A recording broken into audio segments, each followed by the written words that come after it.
Bueno, compañeros, buenas tardes. Continuamos con el tema 6, mano de obra, la segunda parte. La planilla de sueldos y salarios para una entidad industrial.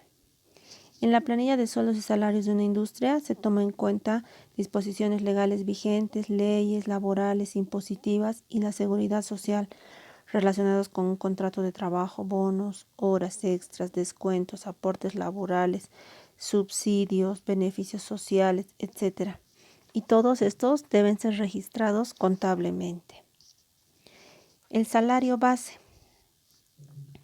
es el importe pactado entre la empresa y el trabajador según contrato, ya sea de forma escrita o verbal, y debe estar enmarcado dentro de las políticas del manejo salarial. El jornal día. Antes de obtener el haber básico, las industrias deben calcular el jornal día, y así se denomina al importe que resulta como una ganancia o ingreso para un trabajador manual o intelectual por los servicios prestados en el día. Un jornal comprende las 8 horas de trabajo. Tenemos un ejemplo.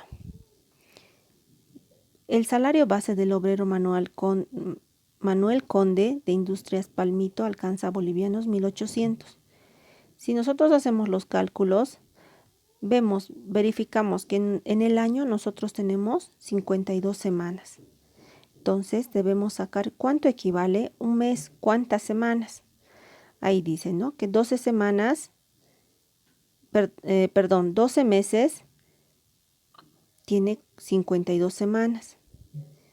Y un mes, ¿cuánto? Dice, ¿no? Nosotros sacamos la regla de 3 y obtenemos que un mes equivale a 4,33 semanas. Ahora, nosotros sabemos que un obrero gana, se le paga por 8 días de trabajo, que ese sería el jornal día. Y si multiplicamos por 6 días de trabajo en la semana, tendríamos 48 horas. Entonces multiplicamos 4,33 por 48 horas semanales, tenemos 208 horas al mes. ¿Sí? Si este obrero gana 1.800 al mes, entonces dividimos 1.800 dividido entre 208 horas por mes y multiplicamos por 8 horas al día. Entonces este obrero va a ganar 69,23 de jornal día, o sea, en un día. El haber básico es el término más conocido por las empresas comerciales como industriales.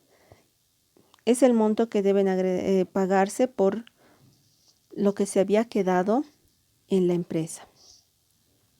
Los domingos y feriados. Por norma, los días domingos y feriados no se trabaja, pero hay casos en los que sí. Y esto se multiplica por la cantidad de días domingos y feriados del mes, por el jornal día que percibe un obrero como justo reconocimiento a su labor sacrificada de 48 horas semanales.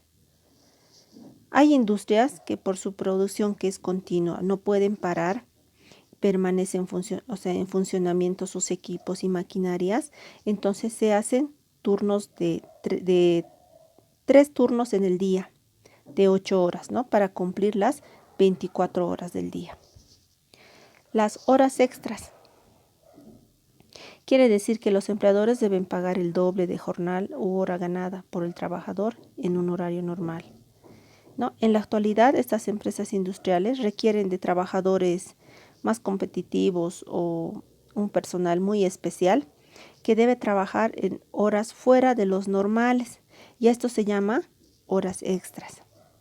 Según la Ley General del Trabajo y sus decretos reglamentarios, en el artículo 55 expresa las horas extraordinarias y los días feriados se pagarán con el 100% de recargo y el trabajo nocturno realizado en las mismas condiciones que el diurno con el 25 al 50% según los casos.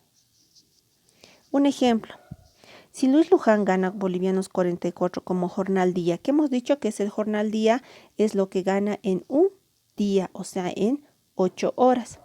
¿Cuánto percibirá por las 6 horas trabajadas durante un día feriado? Si su jornal día es 44, entonces estos 44 lo dividimos entre 8 y obtenemos que gana por hora 5,50 centavos. Entonces multiplicamos estos 5,50 centavos por las 6 horas extras y por el doble, ¿no? Por eso multiplicamos por 2. Entonces este señor Luján va a ganar bolivianos 66, aparte de su sueldo. El obrero Luján habrá ganado 66 como horas extras. Estas horas extras también, según el Decreto Supremo 090 del 24 de abril de 1944, expresa varios artículos por rangos, dependiendo del trabajo, sea nocturno en una empresa industrial, como sereno, una mujer, dependiendo lo que va a realizar. Entonces hay rangos. ¿Qué es el bono de antigüedad? El bono de antigüedad se obtiene de acuerdo a la escala implantada por el Decreto Supremo 21060, artículo 60. Inicialmente era sobre un salario mínimo nacional. Posteriormente, según el Decreto 23474 de fecha 20 de abril de 1993, este bono es sobre 3 salarios mínimos nacionales.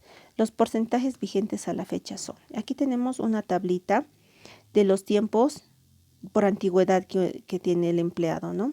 Por ejemplo, de 2 a 4 años tiene un porcentaje del 5%, de 5 a 7 años 11%, y así sucesivamente. Si esta persona tiene una antigüedad de 25 años o más, va a tener un porcentaje del 50%. En algunos casos, las empresas industriales, al margen de la ley, suelen calcular este bono sobre el haber básico, pero es sobre 3 salarios mínimos nacionales. El total ganado es el importe que tiene ganado un trabajador al final de un periodo de tiempo, o sea que es mensual, ya sea por su trabajo físico o mental. Y esto tiene que ser antes de los descuentos o deducciones que se realicen. Se obtiene de la sumatoria del haber básico más los domingos y feriados, horas extras, bonos y otros. Este sirve como un cálculo para poder realizar los aportes tanto laborales y patronales. El aporte laboral.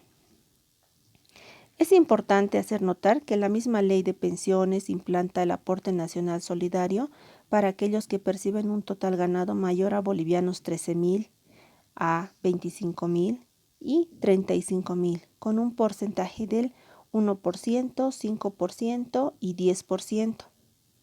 Este pago se debe realizar en el formulario de pago de contribuciones Fondo Solidario. Pero los aportes laborales a las AFPs están regidas de acuerdo al Seguro Social Obligatorio, Ley de Pensiones 065 de fecha 10 de diciembre de 2010. Las empresas se constituyen en agentes de retención de las contribuciones al Sistema Integral de Pensiones y se calcula sobre el importe del total ganado los siguientes conceptos y porcentajes. La cuenta personal previsional del 10%, prima por riesgo común el 1.71%, por comisión AFP 0.50% y aporte solidario del asegurado el 0.5%. Total del aporte laboral es 12.71%. Planilla tributaria. Los montos que se anotan en esta columna son los resultados obtenidos de una planilla adicional tributaria que se formula en forma separada. Y esto es en cuanto a la Ley 843, Ley 1606, Decreto Supremo 21531 y Decreto Supremo 2450 respectivamente. La base imponible para obtener el importe por concepto del régimen complementario del impuesto al valor agregado es el sueldo neto que resulta de la deducción del total ganado de los aportes laborales del 12.71%. La planilla tributaria.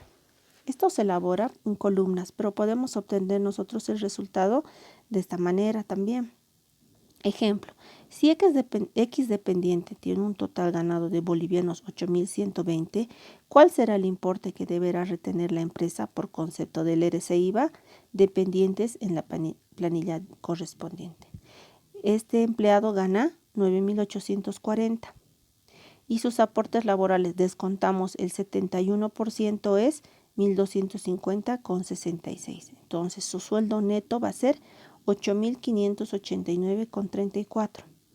A este nosotros le sacamos el mínimo no imponible, que es multiplicamos 2 salarios mínimos nacionales. y nos da 4.327,88. Entonces, nuestro monto sujeto a impuesto va a ser la diferencia de 8.589,34 menos 4.327,88. Nos da 4.261,46. A este le sacamos el impuesto del 13%, que es 553,99. Aquí debemos deducir. Si nosotros hemos presentado formularios o no, en este caso no hemos presentado, pero sí tenemos que sacar el 13% de 2 salarios mínimos nacionales, que es 551,72. Entonces, si vemos nosotros, nuestra diferencia es mayor para el Estado. Entonces, nosotros debemos al fisco 2,27%. No tenemos un saldo anterior, entonces nuestro importe retenido va a ser por 2,27. El líquido pagable. Esta es la última columna de la planilla de sueldos y salarios.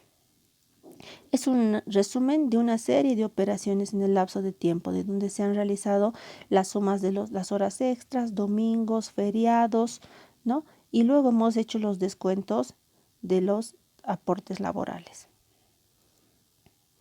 Tratamiento de las cargas sociales. Las cargas sociales se entiende a una serie de obligaciones que adquiere la empresa con sus dependientes y que son con ciertas entidades sociales las que deben ser cumplidas tal como describen las disposiciones legales en vigencia. Entre estos aportes patronales tenemos la Caja Nacional de Salud, que es el 10%, el aporte patronal solidario el 3%, prima por riesgo profesional el 1,71% y el aporte patronal para vivienda el 2%. Todo nos da 16,71%. ¿Qué son los subsidios?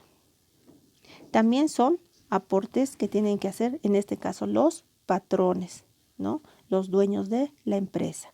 Según el Decreto Supremo 21637 de fecha 25 de junio de 1987, indica que las empresas como patrón deben otorgar a los trabajadores las siguientes asignaciones familiares. Tenemos el subsidio prenatal, que esto equivale a un salario mínimo nacional en especie, puede ser leche, carne, sal, mantequilla, etc. Y que se le da si el empleado tiene la esposa embarazada o la mujer que trabaja ahí está embarazada, a partir del 5º mes hasta su nacimiento. El subsidio de natalidad es el pago único de un salario mínimo nacional en efectivo por el nacimiento del bebé. Y el subsidio de lactancia es un pago igual mensual de un salario mínimo nacional en especie en alimentos a partir de su nacimiento hasta cumplir un año. Y el subsidio de sepelio, que es un pago único de un salario mínimo nacional en efectivo por el fallecimiento de cada niño o cada hijo hasta los 19 años, o puede ser la esposa. Los beneficios sociales que tenemos nosotros como empleados. Todos los beneficios sociales están contemplados en la Ley General del Trabajo y entre estos tenemos la indemnización, que se calcula de los últimos 3 meses de la gestión de cada uno de los dependientes que figuran en las planillas multiplicado por los años de antigüedad. El aguinaldo, que se debe provisionar en forma mensual, que se hace en el cuadro de aportes patronales, que es por el 8,33%. Las vacaciones. Todos los trabajadores tenemos derecho a un descanso anual y esto es a partir del primer año. Por ejemplo, hay rangos de 1 a 5 años, 15 días hábiles, de 5 a 10 años, 20 días hábiles y de 10 años adelante, 30 días hábiles. Desahucio. Esto se paga a un trabajador en caso de que se lo retire de manera forzosa o cuando no hay un preaviso, o sea, de forma sorpresiva, ¿no? Y equivale a 3 salarios mensuales. Esto se debe cubrir los gastos a efectuarse por el ex empleado durante los próximos 3 meses, tiempo promedio para que el mismo encuentre otro trabajo. Y otros que pueden ser primas anuales que tienen un tratamiento particular de acuerdo a ley. Eso sería todo. Gracias.